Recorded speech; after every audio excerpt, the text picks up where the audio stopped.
My name is Moses Quezada. I'm here tonight to give you guys my testimony from a life that I came from. I had an addiction of 23 years, active gang member. Been to prison, jails, systems all my life. I'd like to get into how it all started. I was born and raised in the town of Dos Palos, Merced County.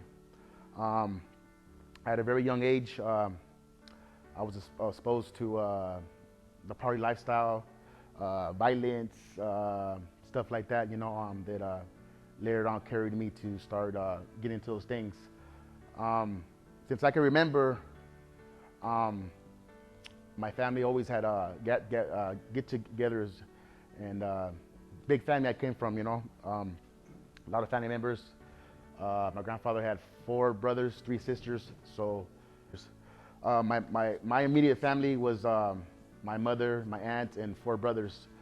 Out of 2 of the brothers, I would see them go in and out of prison and jails and stuff like that, and so I thought those things were cool. I looked up to it, and eventually wanted to be part of that. At a young age, I was exposed to violence. My mother was an active drug user, and I was very scared. I used to run sometimes and go and hide myself, because I would hear the arguing and stuff like that. Those are things I seen when I was a young age, and I was scared, and I would cry, stuff like that, but I would hold it in. I wouldn't really cry. I would just inside, I was scared, and so I never had a father. My mother was a father and mother, and never had a father figure. So pretty much just grew up very a rebel, did what I wanted to do. No one told me what to do because, I wasn't having it, At 12 years old, I started to get into gangs. That was the early 90s. So like I said, my aunt uncles, they went to prison. So those things, I would see them coming out of prison, and I would, I wanted to follow that lifestyle. So I joined the gang. I had cousins that were active gang members, and so never told me this thing's getting cool. They, pretty much these things are cool, Never had no one to say, hey, go down this road, this is what's gonna happen, It was like, hey, this is the thing. If you weren't in a gang, you weren't cool, saying pretty much. So I went down that road, and from 12, 13, 14, I started getting the drugs. First time I did a line of crystal meth, I liked it. I really liked it, and I felt superior on it, and that's all started my first line, and then I went from smoking, and so 13, 14, 15, my early teenagers were, you would think teenagers will go to school and play football, play basketball. In my early teenage years, I'm gang banging, doing drugs, and having multiple girlfriends, and that stuff was cool for me, I thought it was cool, and it all started, to be fun at the beginning. As I got older, I had my daughter at 15 years old. I have 2 daughters. My oldest I had at 15, and I was about to go to YA, and so I ran, and me and my lady went out of town. My ex-girlfriend, should I say? And I ran, and I turned 18. I went back, and they threw the charges out. So but I became a family. I stopped going around the friends for a while, and I would still use drugs with my girlfriend. Every relationship I ever had has been drug infested. I had to use drugs, and and what I do now, I wish I knew before. But it's live and learn. I went to prison at 21 for behind drugs because I called domestic on my girlfriend, the mother of my daughter, and went to prison. And there I go. Here I go.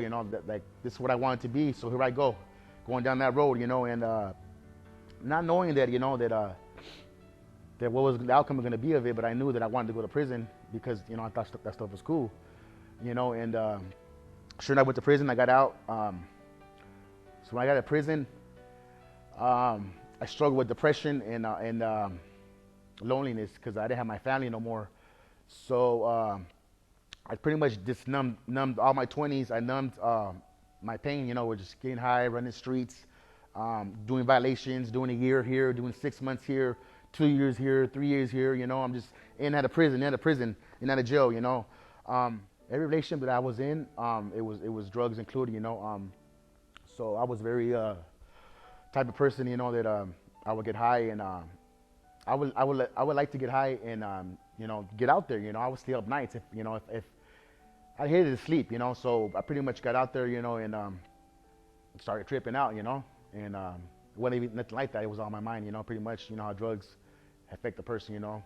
And those are the consequences. I ended up losing the battle with my first girlfriend, you know. I was very abusive, mentally, physically. I ended up going to prison, catching my first case.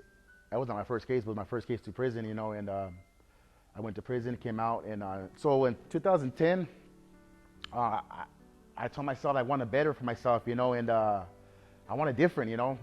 What was fun at one time wasn't fun no more, and going back doing violations, you know, it wasn't cutting it, you know, and my hobbies, you know, I thought was cool, wasn't so cool no more, you know, and so I started, you know, feeling like to want to change my life for my children, for myself, you know, and so I went to a program in 2010, you know, and the last 10 years of my addiction, I was shooting dope. It got to that point where it started from snorting, smoking, and then I started shooting dope, you know, ejecting crystal.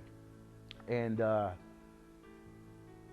those things, you know, like I can look back today and like, wow, you know, like God's always been there, you know, since day one, you know, because easily my life could have been taken, you know, just like that, you know, doing too much dope, or you know, being a gang member, you know, and you know, two things that you know is gonna happen is when you're gang banging is you're gonna catch life in prison or 6 feet under, which I knew that, you know, but a lot of these days, you know, a lot of should I say, people that are lost in the world in those type of things don't know the outcome of it, you know, and I knew the outcome, you know, but I didn't care. I did not care. I just was running on self-will, you know, just wanted just to go, and whatever happened, you know. And but when I was out of prison, I got high every day. I hated to sleep, you know.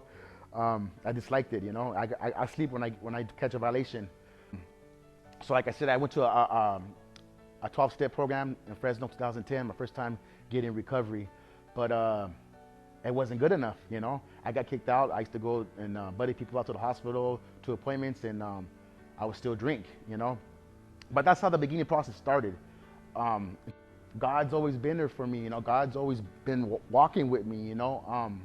But this last time I was in prison, you know, it really set right here and right here, like, you know what, I'm playing with my life. I'm playing Russian roulette with my life. And if I continue on the way I'm going, I'm gonna die. And I know if I die in the world, I'm gonna go. You know, I knew that much. If I died in my sin, I'm going down, I'm going to hell.